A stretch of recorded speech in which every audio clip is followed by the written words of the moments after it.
Wearing a VR headset without a phone and no wires necessary. That's a thing that's happening in 2018.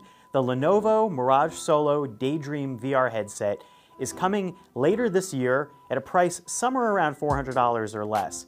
And it has a Snapdragon 835 processor inside. You don't have to put a phone in. And in that partnership with Google, it allows not just Daydream VR, which is available on a number of other Android phones, but you can also do a little bit of movement too, thanks to two stereoscopic cameras in the front that allow 6 degrees of freedom tracking. That's kind of like what you get in your top-end VR headsets that are connected to PCs. The motion range is a little more limited though. You can duck and move, but you're not really meant to walk around. The controller is the same one that comes with other Daydream headsets currently. We tried a few experiences, including a Blade Runner experience that allowed me to click around, walk up to virtual noodle stands, and duck in and look at details. I wasn't able to walk, but I was able to click, duck, and lean. And that's kind of the way you're going to move with this headset.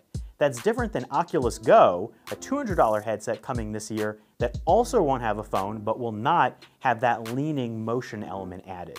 Now, it's unclear how many apps Daydream has that are going to work with that extra movement and leaning function, and that's the thing to keep an eye on here. But as a standalone headset that doesn't need a phone, that definitely seems where mobile VR is heading for those people that may not want to pay up for a phone that can do it.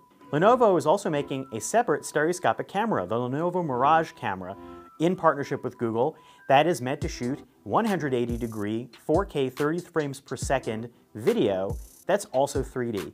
And that stuff can not only play back on a Daydream VR headset or upload to YouTube, but you could also just send it to a phone and use it to record moments. It's not 360, and it doesn't have a viewfinder, but the camera is meant to be very easily used and record anything that you're pointing at, because that field of view will cover anything that's in front of the camera. That's going to cost around $300. That's where VR is headed with Lenovo and with Google, and we're at CES in Las Vegas trying them on.